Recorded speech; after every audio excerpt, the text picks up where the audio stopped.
or a lot of us, we still want to buy into this idea of, democratically elected nations, Mm. and The that values of the that West somehow, and yes, has mm. a higher value, because if that is all of a sudden as gone, as we actually do all know that it is, we do know that it is, but again, this is where you get into the psychology of it's Yeah. so hard to accept that those values are actually so fake. Is it hard to accept? We had this conversation with Omar Al-Akkad, who came on a few weeks ago. And I was asking him something similar because he's also come to the conclusion during the course of the Gaza war that the value systems that he thought were real turn out not to be real. And I asked him, why is it taking you so long to understand that? It's the same question I'd have for you. Why? I mean, you've been The this. thing, I mean, the funny thing is that, you know what? I do understand this, and I do know it because I saw it from the first day that I set foot in Iraq. And even before the first day that I set foot in Right. Iraq, when, the post 9/11 dehumanizing rhetoric of, you know, Muslims and Arabs, and frankly, let's face it, anyone who's brown, Yeah.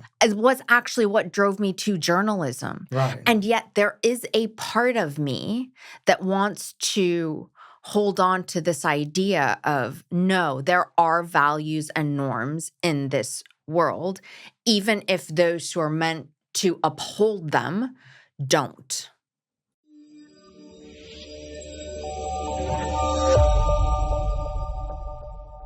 Arwa Damon, welcome to the podcast. Thank you for having me. We spoke last year, just after your first trip to Gaza with your charity Inara. And that conversation was really well received for reasons we'll get into in a minute. But I understand you've since tried to go back into Gaza. You've been back into Gaza since that trip, and you've also been denied quite recently. Yeah, so since we last spoke, I went back into Gaza 3 times. So over the last year, I've probably spent roughly 2.5 months there.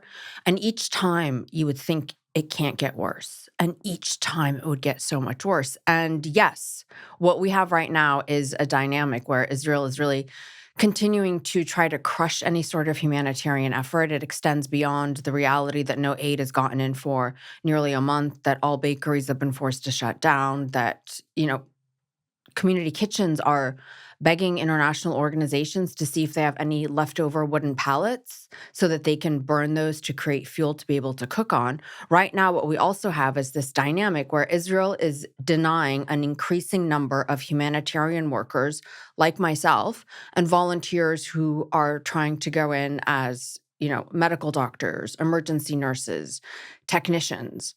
And we can't really figure out the logic behind this. Mm. I have repeatedly messaged COGAT, which is the Israeli entity that coordinates everything. I get zero response. Yeah. You have people like me who have been in multiple times who are being denied. You have people who are trying to go in for the first time. You have people who have been outspoken about, what they've seen, the reality on the ground. You have people who haven't said anything. Yeah. But it's really just continuously, crushing Yeah. this already broken humanitarian system. I mean, I used to say, humanitarian assistance in Gaza is on life support. Well, now, that machine is beeping and it's about to flatline. This isn't happening just to your charity. It's happening to a wide range of healthcare professionals. And it's very unclear. I mean, you did a post on Instagram just after I think you were denied entry, and you were explaining that it's really opaque, this process. You don't know whether you're going to be allowed in. You get a few hours notice, because obviously there's a logistical aspect to it. It's not just you going in, you're trying to bring in cars and trucks and things like that. And then to be told at the last minute, I'm sorry, you can't come in, it really throws everything out of. It does throw everything out of whack. And so it's basically 2 tracks. One, you have the humanitarian assistance and the massive cargo trucks, and that has been completely shut down for, more than a month now. And what we basically see is, collective punishment and humanitarian assistance being used as a weapon of war. Yeah. And the other track is getting in humanitarian workers and people who are on medical missions. And that process, these convoys go twice a week, Tuesdays and Thursdays. You apply for them through a UN process or through the World Health Organization. And then that list of people who want to enter on a certain day gets submitted to the Israeli side. They don't approve that list until roughly 6 hours before the convoy is supposed to depart. So either way, you have to show up, be ready in Amman. That's our departure point. And you don't even know if you're going in the next day. Yeah. I mean, if it's so difficult for you on this side of the border, imagine how it is on the other side where people are trying to coordinate? No, no, Yeah. it's so close to impossible that it is something of a miracle each time any organization is able to pull something off. Because now it's not just the lack of assistance getting in, it's the lack of what's actually available to purchase inside. So we're always trying to look for workarounds. Right. Certain things aren't getting in. Okay, is there anything on the market? Is there anything anywhere in Gaza that we can purchase? Well, now, for example, you can find a couple of fresh vegetables, but that's local produce. Gaza used to have a very, vibrant agriculture. A lot Yeah. of that has been destroyed, but there's enough where you can find things like eggplants and carrots and zucchinis, except a food parcel that's going to feed a family Yeah, you for need much roughly more, yeah. 2 to 3 days. Yeah. That food parcel of those few items is $60. Nobody can Wow. afford that. Yeah. You don't have potatoes, you don't have lemons, you don't have onions, you don't have flour, you have rice that is severely being depleted. If you look at what's actually being cooked up in these community kitchens, it's rice and canned vegetables. Plus, you have the lack of medical supplies, the lack of hygiene supplies. You don't have soap. You don't have a way to wash yourself. You don't have access to clean water. And so, again, we have this scenario where it's not just the bombs that are killing people, Yeah. but so too is the spread of malnutrition, disease, the malnutrition, And it's gone on for so long.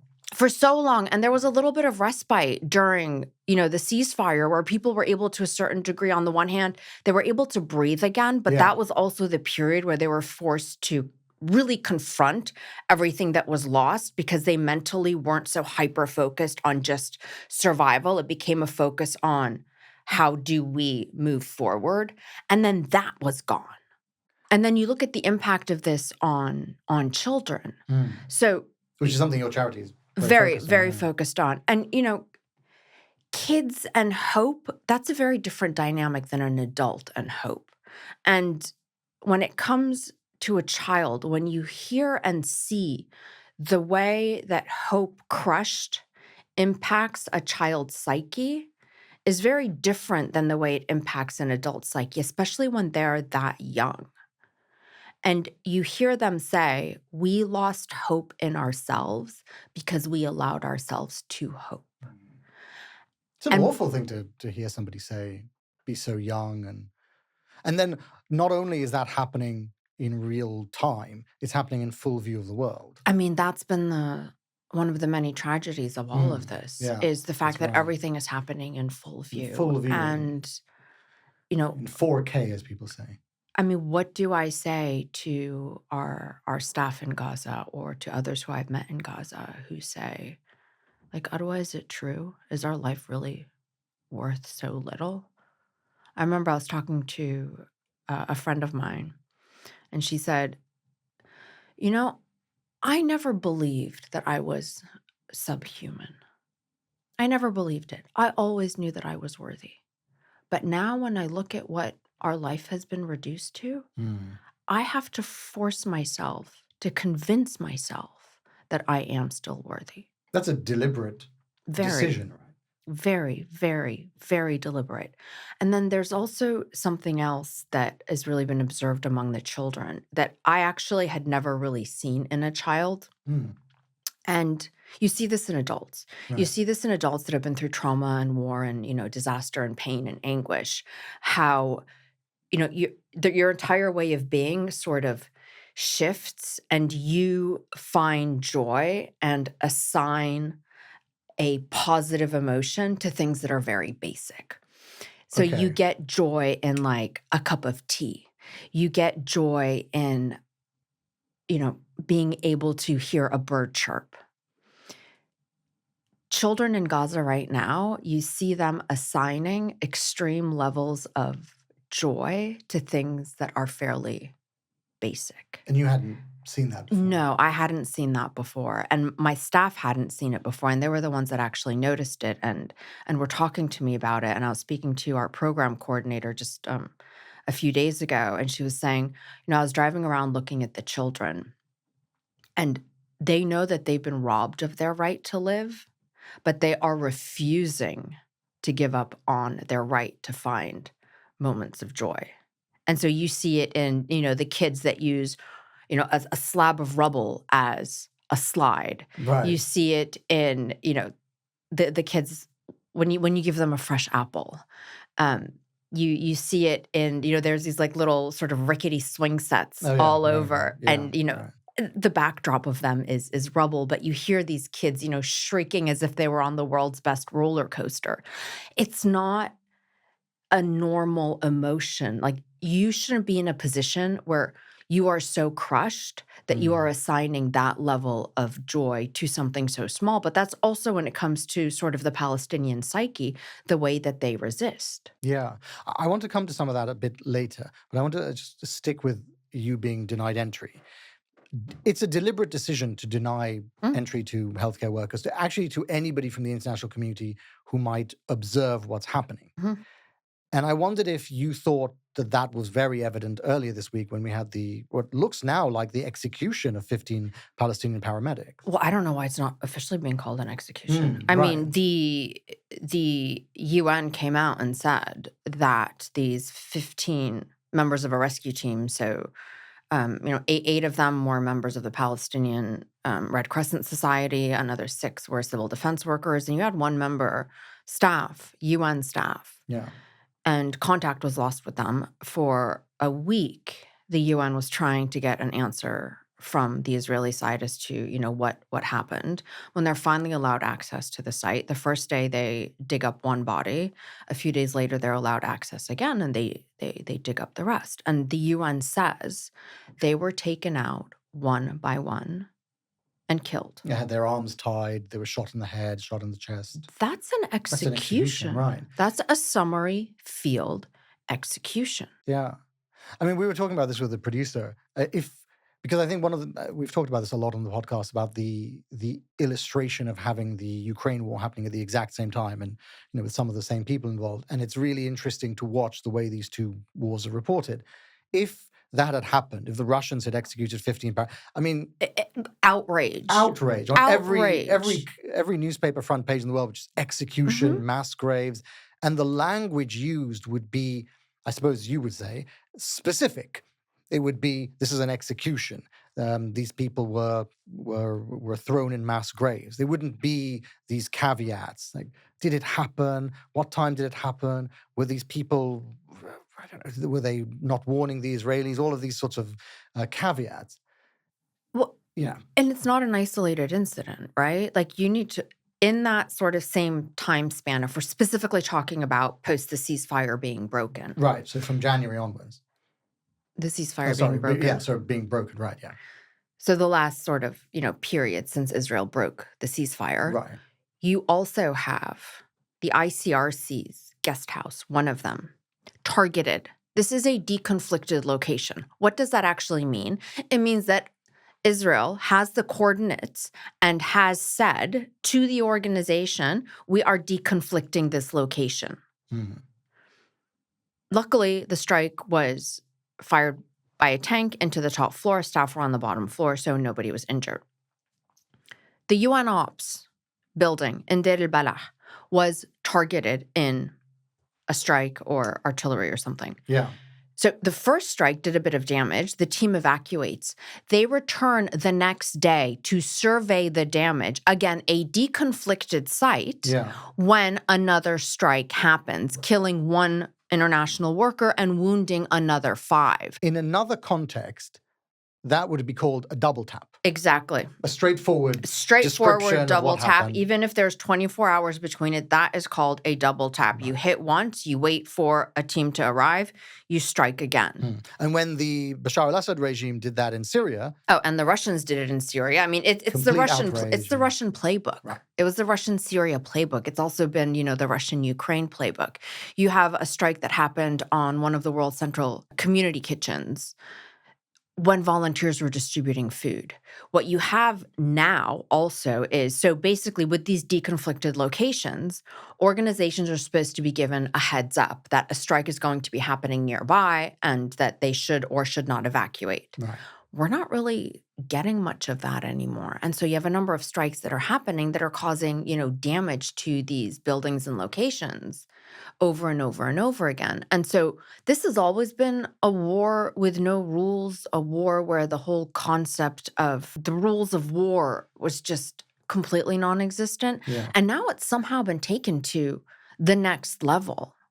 And if you look at all of it, the lack of humanitarian aid, the level of suffering that has increased, the crippling of missions that are trying to get into Gaza, the targeting of, locations that are meant to be deconflicted, and the ongoing targeting of, distributions and hospitals and medical facilities, or feels like it's part of an overall strategy to scare people away from going to Gaza. Yeah, I mean, And even there, you're using caveats. You say it seems like it's not. because I think it is a strategy. because part of your brain doesn't want to accept that level of it, because part of your brain is saying, no, it can't be. Not in the 21st century. Well, we accept it from the Russians. We accept that the Russians were doing those things deliberately. We do. So why the but caveats? I think maybe it's because we, or a lot of us, we still want to buy into this idea of, democratically elected nations and the values of the West somehow, has a higher value, because if that is all of a sudden gone, as we actually do all know that it is, we do know that it is. But again, this is where you get into the psychology of it's so hard to accept that those values are actually so fake. Is it hard to accept? We had this conversation with Omar Al-Akkad, who came on a few weeks ago. And I was asking him something similar, because he's also come to the conclusion during the course of the Gaza war that the value systems that he thought were real turn out not to be real. And I asked him, why is it taking you so long to understand that? It's the same question I'd have for you. Why? I mean, you've been... The funny thing is that, you know what? I do understand this, and I do know it because I saw it from the first day that I set foot in Iraq. And even before the first day that I set foot in Iraq, when, the post 9/11 dehumanizing rhetoric of, Muslims and Arabs, and frankly, let's face it, anyone who's brown, was actually what drove me to journalism. Right. And yet there is a part of me that wants to hold on to this idea of, no, there are values and norms in this world, even if those who are meant to uphold them don't. Like, I have to. Our headspace is not this neat, clean space. And the thing is expected behaviors. We become accustomed to expected behaviors from, the Russians, the regime of Bashar al-Assad, Saddam Hussein back in the day, Gaddafi, you name it. But why do you put those groups in one category and the other groups in a different category? And you say with one group, this is what we expect of you. And with the other group, even though they're behaving in a very similar manner, you're still saying, I think you can do better. Because isn't that what they sell us to a certain degree? And isn't that what it's meant to be? Aren't they, the other group, supposed to represent, in theory, hypothetically speaking, what a better world would look like? A world with free speech, a world with freedom of choice, freedom of movement, freedom of opinion.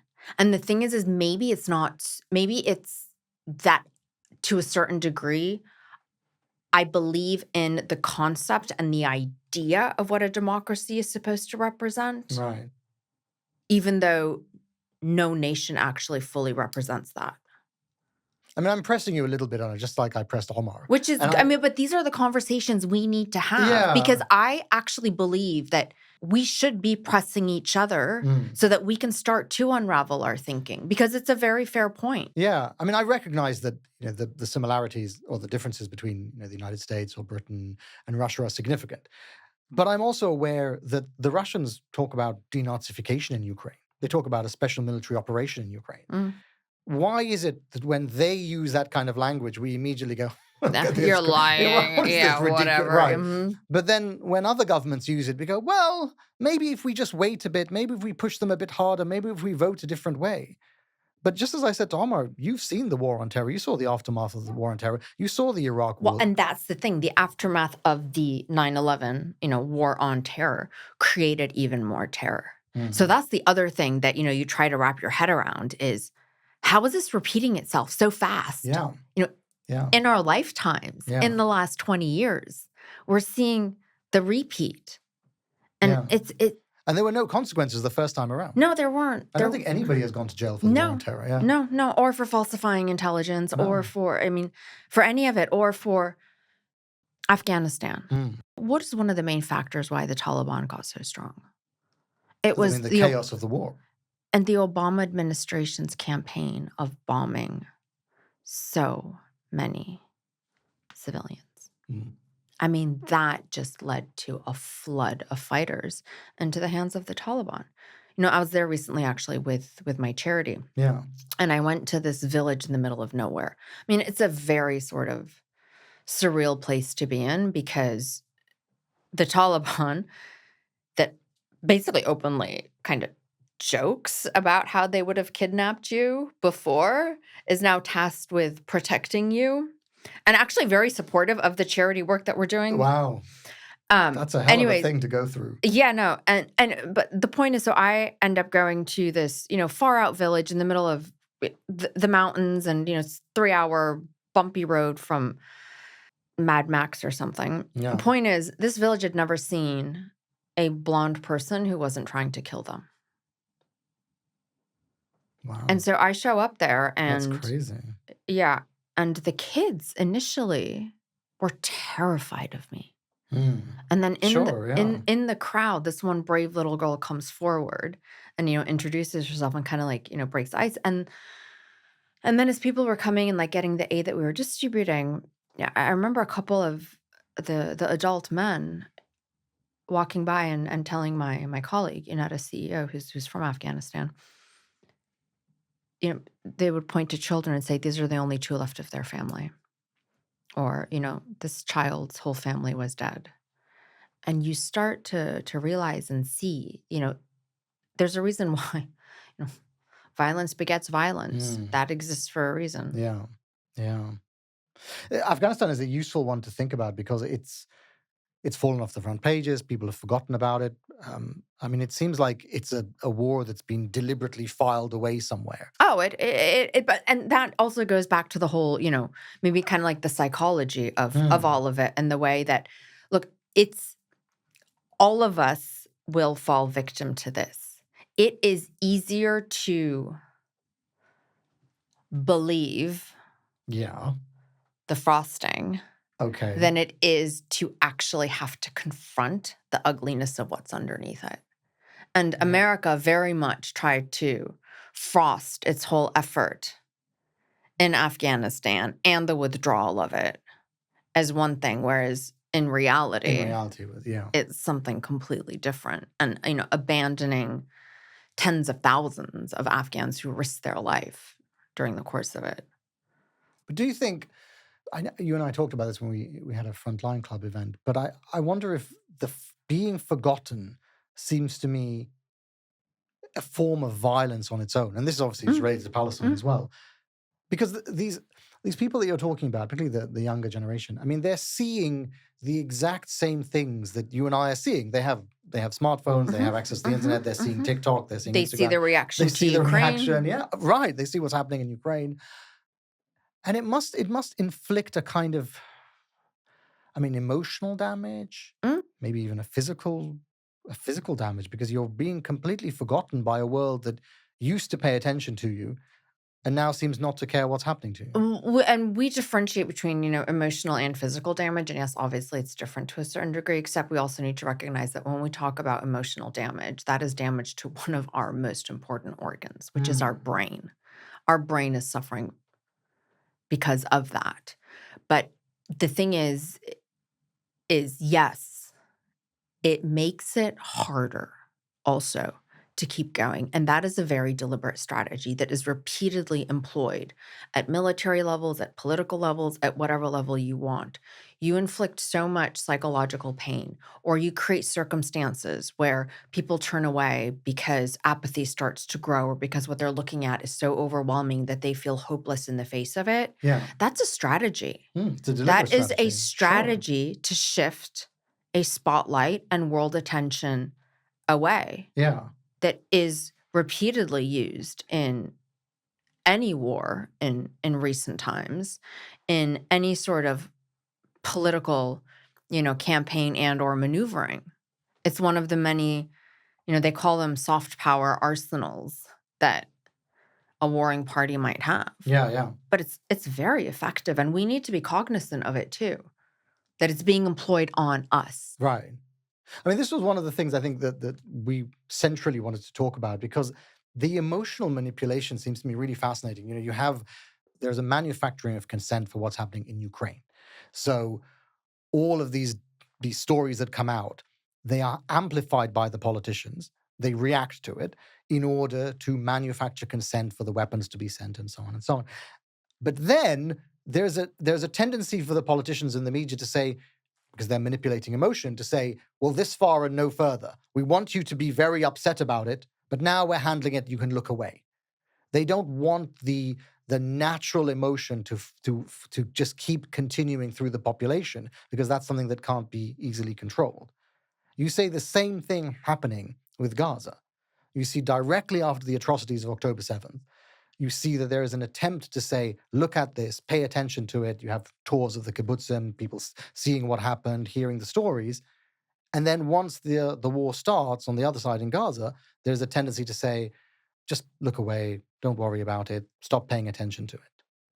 Well, and to take it one step further, actually, so there's the emotion that you're talking about that's, generated right after. And then there's the way that emotion continues to be manipulated. And one of the easiest to manipulate emotions is fear. Right. And that fear, you need to be afraid of something. Yeah. So who is the boogeyman who you design? And that's step one in dehumanizing a population, right? So when it came to, Israel and Gaza, it was very quickly, it was all Gazans. All Gazans were storming in. All Gazans were celebrating. All Gazans were cheering. All Gazans voted for Hamas. Right. And then it's like, come on. Yeah. I mean, half of Gaza wasn't even born or wasn't old enough to vote when Hamas came into power. 25% of the population in a poll right before October 7th said that they supported Hamas. So that's the vast majority of them not supporting Hamas. Gazans did try to rise up against, Hamas in, I think, 2003, and then before that in 2001. I mean, I wonder what you think the benefit of bearing witness has been. You joined us, the last time you joined us 7 months into the conflict, and it was the first time you'd been into Gaza. And I remember you said to me at the time, because I asked you if any of the storytelling of the past 7 months from Gaza had made any difference. And you said, look, it's definitely not been in vain, because even though the reporting has not had the desired effect, meaning the end of hostilities in April of last year, which would have been to bring about an end to all this, there's been a shift in dynamics. And it's the first time that the story of Gaza is being told by Gazans through their own lens. Has there really been a shift in dynamics? maybe not dynamics per se, in as much as perspective. Okay. Which Clarify what you mean by it. again goes back to that whole concept of, the Western world is not just seeing Gaza through the eyes of Western reporters and Western media and that Western lens. They're seeing it raw and unfiltered. Okay. But what almost makes that worse is the inaction that it has resulted in. It almost, actually, no, not almost. It does defy logic that an entire population there and the rest of us who want to see an end to this, who want to see peace, who want to see rebuilding, who want to see populations thrive, are literally being held hostage by not even two countries, but right now 2 leaders. Right. President Trump and Benjamin Netanyahu. Right. How do we, again, how do we, the people, have so little power? Where did the system break? Yeah. When did the system break? And more importantly, what do we do instead of falling victim to the dynamics of the system that is polarizing us? What do we do to bring each other closer? But where did the system break? I mean, I sometimes wonder if the discussion about the system, quote unquote, Right. is really a way of trying to make sense of the fact that the war just isn't ending. That the information is coming out, the stories are coming out. But the thing is, you kind of you start to see a little bit of a trajectory of it though. Like if we just look at, the war in Iraq, the war in Afghanistan, and Syria. The war in Iraq, again, you know, when we reported, for example, actually the US military, despite what it put out in a statement, did not kill, 5 members of the Mehdi militia. That was a group of kids going through garbage. Yeah. It got a bit of a something. Let's just Forgotten call that it story. a something. Yeah. And then, in Afghanistan, it became worse because, oh, no, the US did not actually target a Taliban meeting. It targeted a wedding.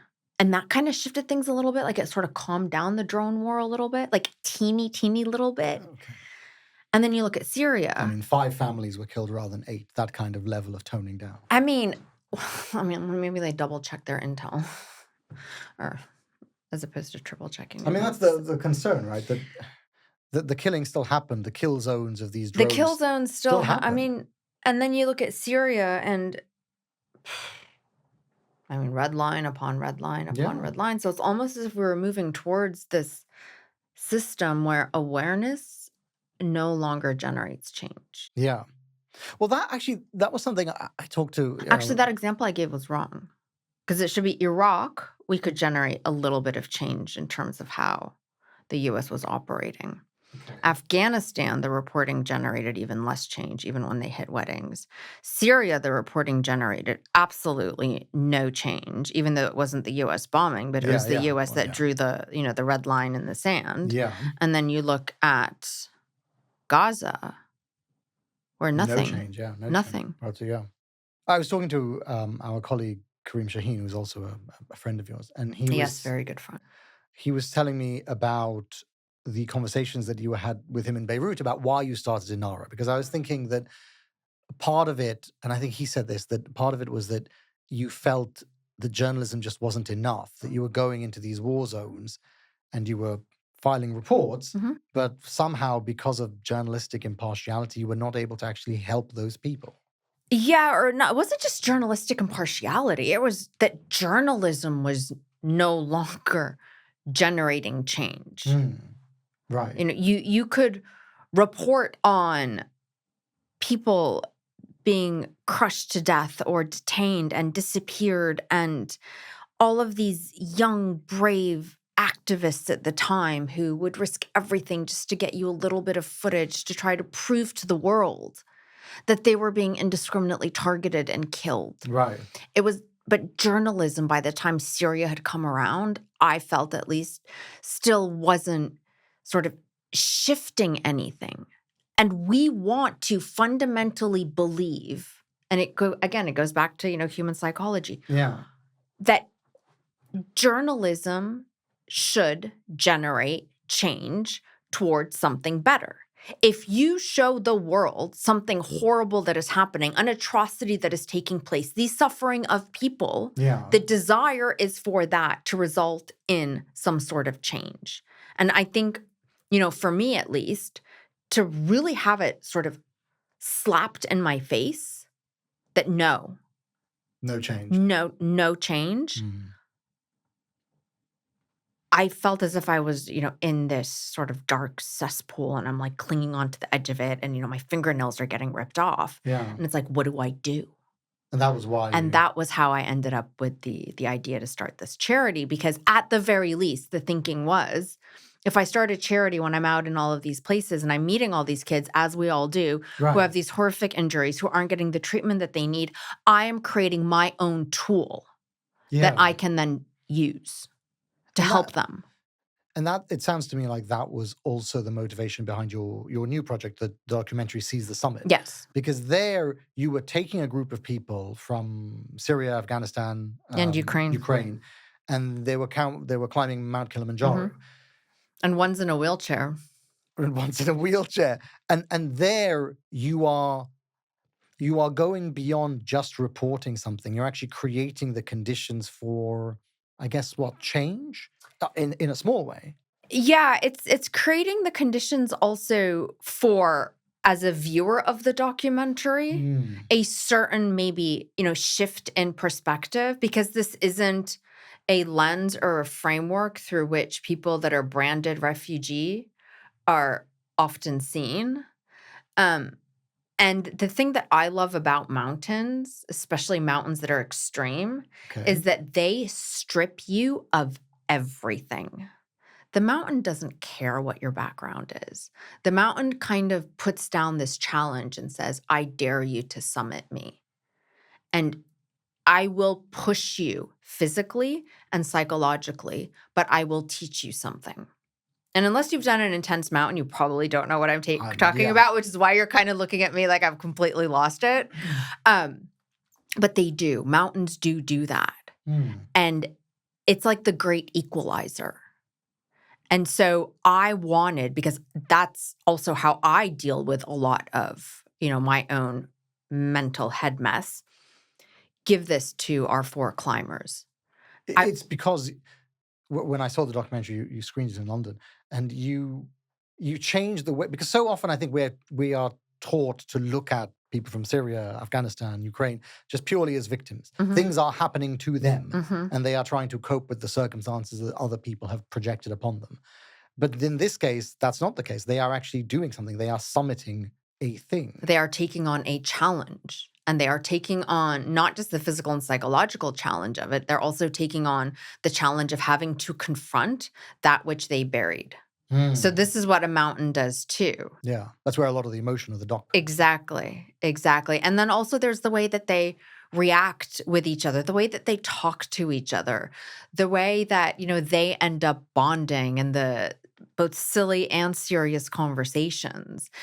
So often when you're out there in the field and you're just hanging out, with people, you have these very, I guess, normal's not the right word, Yeah, but it is normal. yeah. You're Human interactions. Yes, Yeah. yes, very human, very basic, very simple, and those don't Mm. really make it into a news report. Right. But they're the moments that actually break down all these barriers between 2 people as individuals. And so I kind of also really loved that in the documentary, those were the moments that were the ones that exist. Yeah. We were talking about it previously about this documentary, and I think one of the things that I liked about it was that you can imagine if people were trying to, let's say, humanize the Syrians, the Afghans, the Ukrainians, the easy way to do it would be a kind of kumbaya moment where they have a Russian and a Ukrainian, they're climbing the mountain together, and they find out by the summit that, oh, we're all just the same. And I thought, thank God that isn't the approach that you took. Because I don't, perhaps you're a better person than I am, so you care more about the kumbaya way of doing things. But I sometimes think that that's just a way of not really dealing with the reality of it. Mm. The Ukraine and Russia situation, it's not that the Ukrainians and the Russians need to understand each other. It's that one side needs to stop invading the other person's country. Yes. Yes. But that needs to happen, but then also the next step needs to happen. If we're talking specifically about Ukraine and For Russia, example, I don't I know at least that, in the Western media, if that's all that someone is consuming, Mm, we know how the Ukrainians feel. We know their pain. yeah, We know their fear. yeah. We don't know how the Russians feel No, as a actually, population. yeah, Like that is missing in the reporting, and it's for a number of different reasons, and it's really hard to report inside Russia, et cetera, et cetera, et cetera. But like we don't actually know what the but also, population is feeling and thinking. And yeah, that's a piece of the puzzle that needs to be there. And it's the same thing if you go, if you watch, so I actually watch a lot of Israeli media, okay, the English language, yeah, sort of touting the government role in media. And then, I read a lot of, Haaretz and plus 972 are extraordinary publications. But if we're looking purely at kind of like what the average Israeli citizen, for example, is consuming, yeah, they know their own pain, obviously. And as does the Western media. They know the fear and the pain and the hurt of the hostage families and of October 7th. But they don't know how Gazans feel Mm. or think But or there, I mean, act. with one of our colleagues who is Israeli, there's one of the things she often says is that there's a deliberate attempt not to know. Oh, totally. So it's not that the information is not presented. It's that I think at the moment they have their own pain to deal with, and then they're not worried about the external pain. Well, I think part of it's that, but part of it is also like, in hypothetically speaking, again, Mm. as media, as journalists, we're supposed to help bridge that to a certain degree. If you had two people in front of you or two groups of people in front of you, Yeah. Israelis and Palestinians, and Yeah. you told them just to say sentences Okay. without identifying where they were from, Okay. they would say exactly the same thing. Would they? We laugh to resist. We're scared. They want to kill us. They want to destroy us. Okay. I mean, you look very skeptical. Well, I'm not sure where this is going. I mean, the idea that two groups in conflict, Russians and Ukrainians, Israelis, Palestinians, are all human at the core. Mm. That's a well-known proposition. They are all humans but at we the core. forget that. That's the point, is we forget that. This is where dehumanization comes in. This is how we end up viewing someone as less than. When we lose the ability to recognize that someone, even if we label them the enemy, even if they legitimately are our enemy, is going to hurt exactly the same way we are, that's when we all lose. We know, you and I know, that we feel core human emotions in exactly the same way. But a lot of people out there, and I think this was something that I also had to confront and realize, who have been subjected to the dehumanization, who actually view other populations as being less than and less worthy, do not understand and or accept that they feel pain in exactly the same way. But much of the time, the dehumanization comes after the politicians have decided to enter the war. No, it's before. I believe it's a campaign that starts way before. But I think the point I was making is that you do need to open the tap. The dehumanization of Ukrainians by Russians was something that predated the invasion. But you needed the tap of the invasion to open. Otherwise, it was just a country on your border and you weren't paying attention to it. I think sometimes the conversation is missed is that there is an aspect of power to this, that there is a decision taken. It's not merely that there are two groups of people and they don't know each other or they hate each other. It's that there are acts of power made that end up with tanks and fighter jets and so on.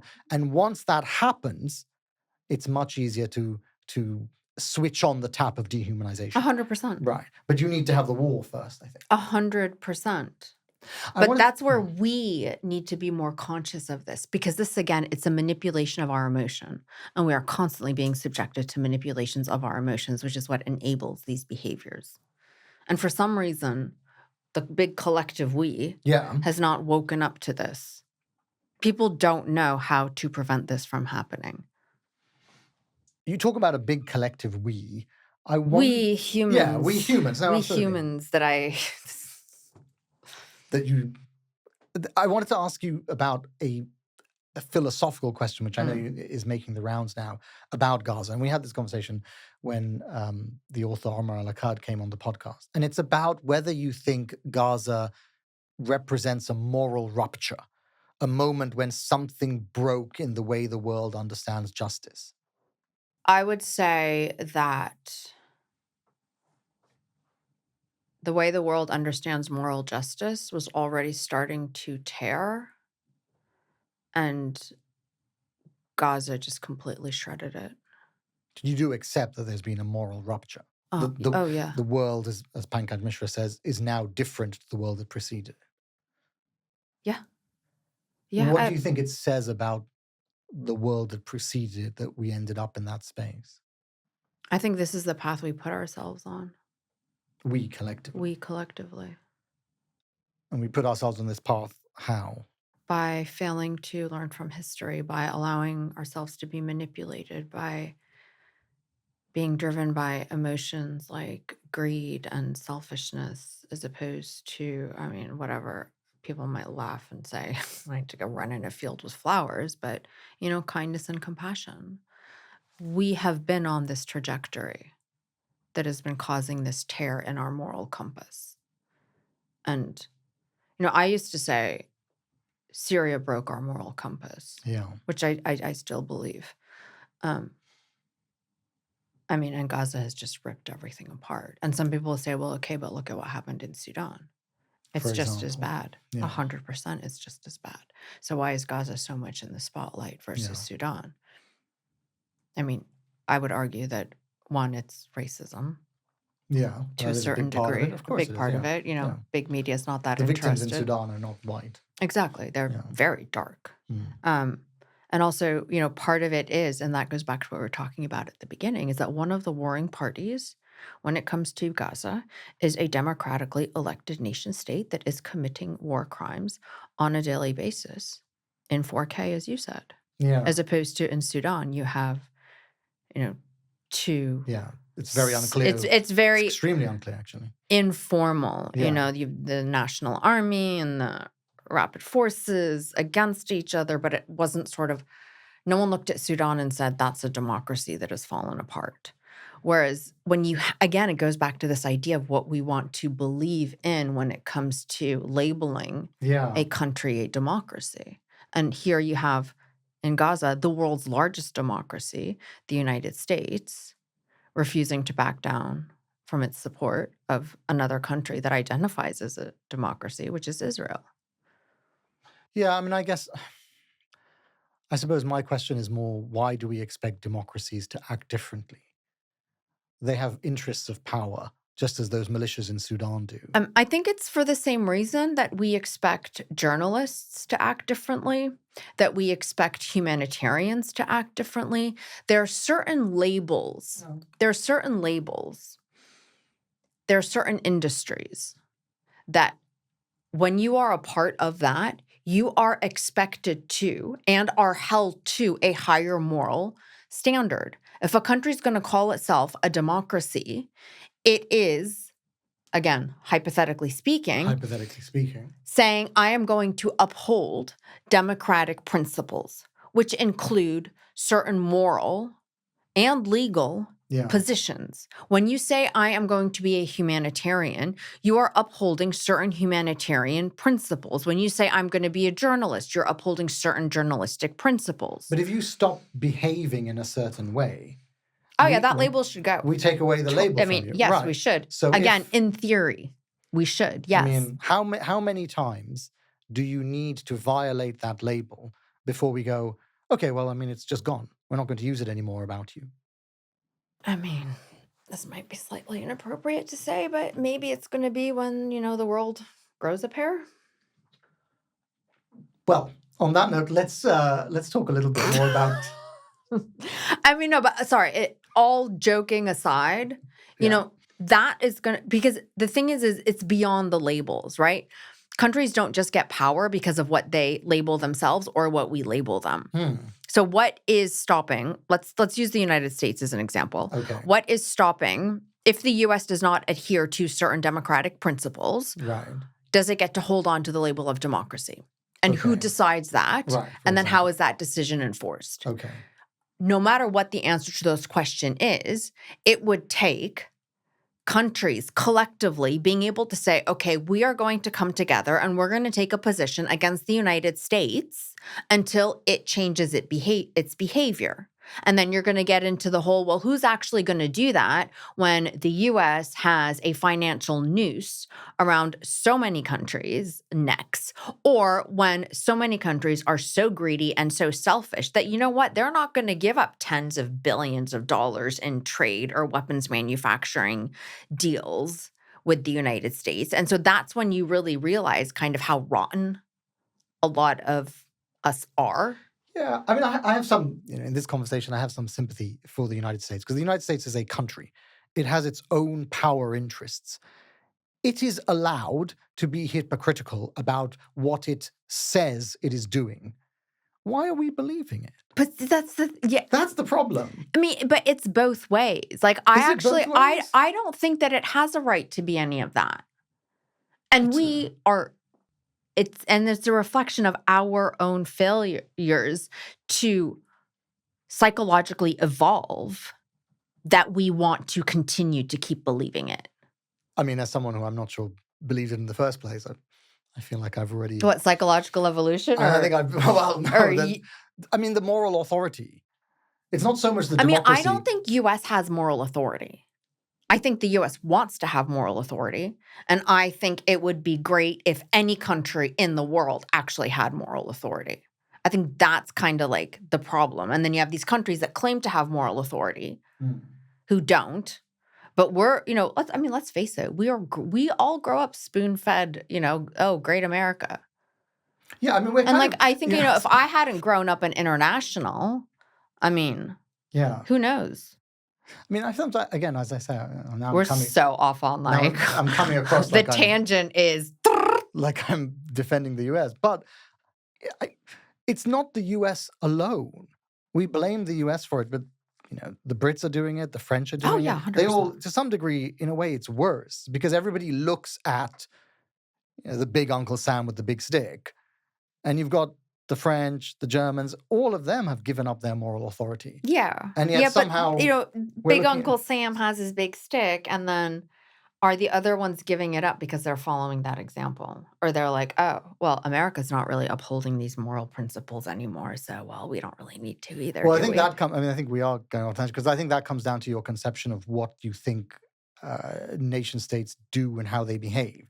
I tend to think they just behave in their own interest. They do. Yeah. I don't really believe that if, for example, you're talking about France, I don't believe that France says, well, Uncle Sam isn't adhering to this. Well, why don't I just do it? No, they want to do it anyway. Oh, yeah. And now that Uncle Sam isn't adhering to it anymore, they don't need to. I mean, that's sort of the scary thing with what we're seeing right now with what the United States and President Trump is doing. Yeah. Is that, certain kind of roadblocks that maybe caused a nation to pause before doing something are rapidly being eliminated. I was thinking about Palestinian resilience and the importance of being resilient and of being publicly perceived as such. And I wondered how that feels for you because you have been in these situations. And of course, you would say your experiences can't compare to the Palestinian experience in Gaza because, of course, you get to leave. But I wonder if there's a tendency to think that you need to be strong. Like there's a private cost to you of trying to be publicly strong. I mean, first of all, resilience is my least favorite word. Yeah. And when you speak to Palestinians, a lot of them that I've talked to don't like being labeled resilient either. And it's because it almost implies that person, that population can keep taking the blows. Yeah. And as such, you know what? It's okay. Yeah. Sure, drop the bombs. They're Palestinians. They're strong, yeah. They're strong. They They're teach resilient. the world resilience, yeah. And that's not the case. They are hurting. It's not resilience. It's something that's an inner human strength to survive. They are surviving. And they are holding on to those tiny little specks that they can of little things that serve to remind them that they are human, that they are still alive. But you see it in people's eyes. You hear it, especially when you get to know people. Right. I hear it in the tone of voice of people who I know. I hear it in the way that they sigh, and just those sighs say so much more than anything that they're able to articulate. And yes, when I'm in Gaza, I do have to be strong because when you look at kind of, tragedy and trauma, if you're not at the center of it, which obviously I'm not, you do need to be strong for those who are.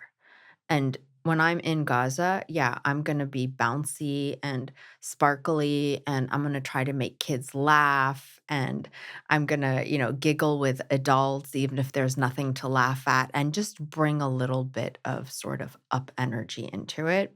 But believe me, like, the minute I'm out of the field, even if I'm back in the guest house, I'm on the floor in the bathroom, just trying to sort of sob it out because it's stuck in my throat and it's sitting on my chest.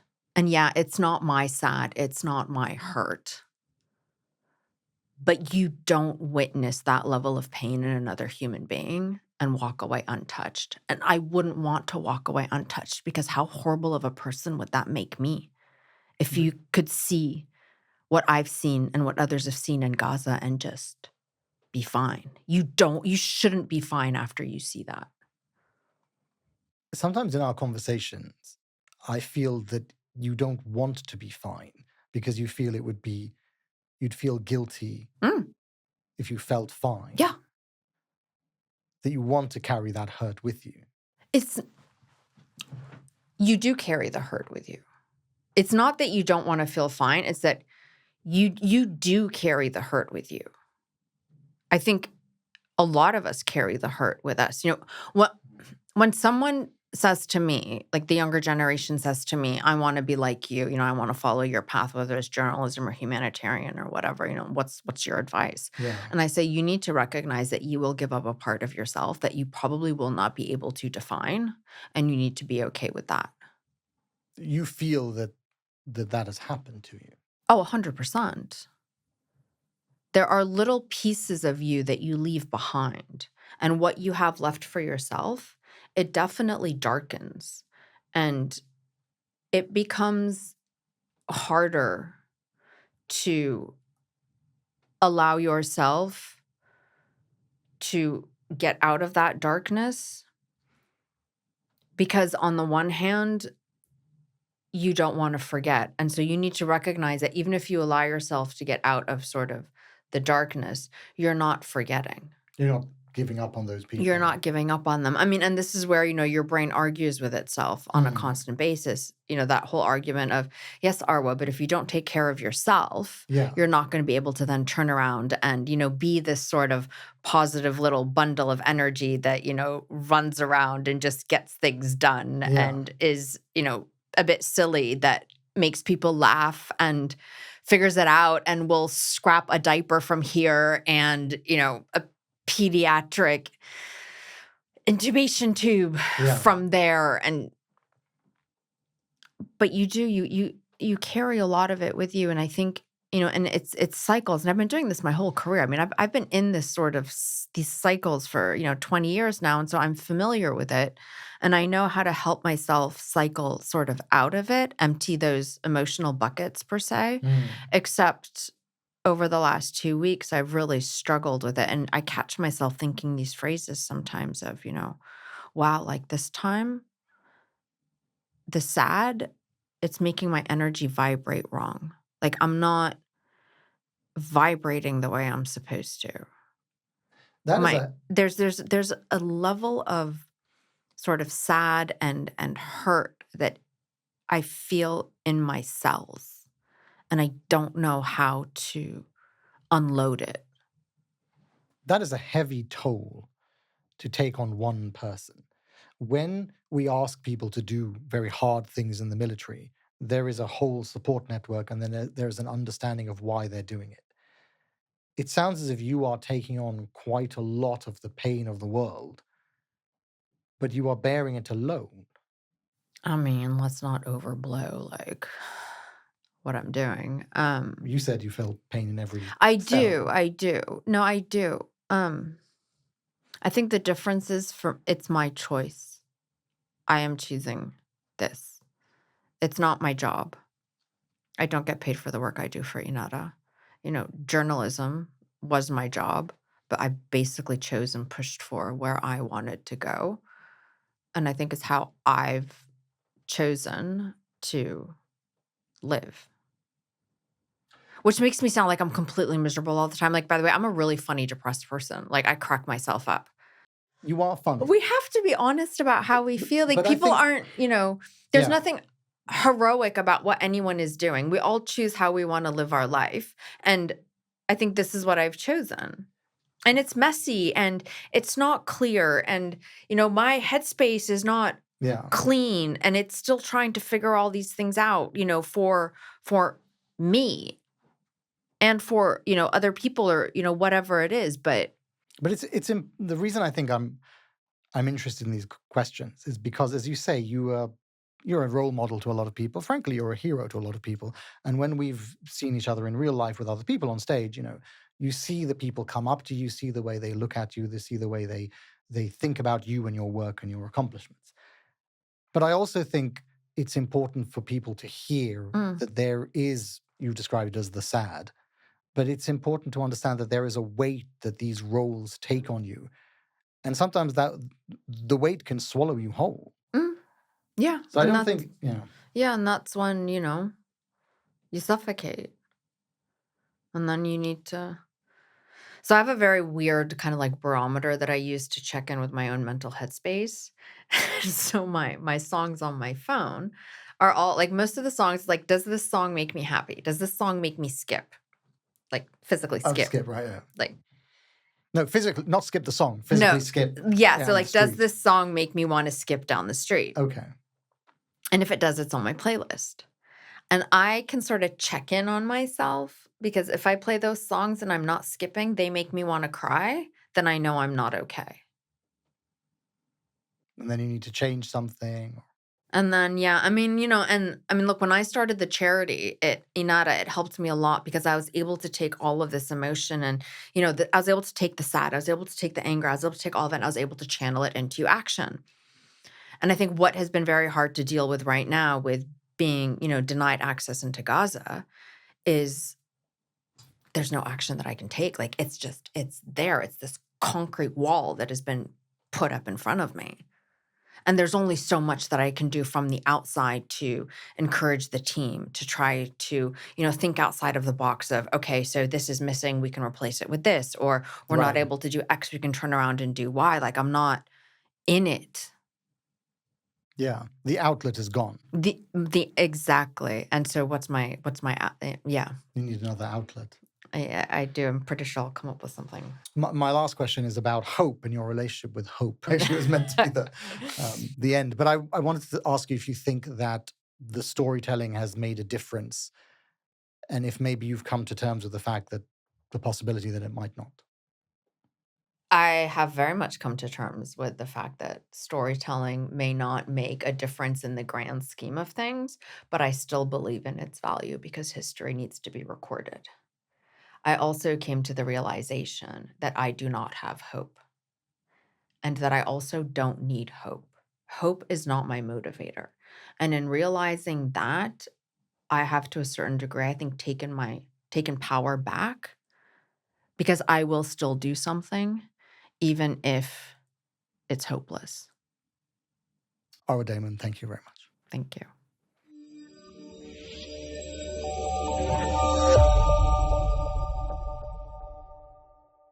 This has been The Lead from New Lines Magazine. Arwa Damon is on Twitter at I am Arwa Damon. This week's episode was produced by Finbar Anderson and hosted by me, Faisal Al Yafai. For more like this, subscribe to The Lead on your favorite podcast app or visit our website, newlinesmag.com.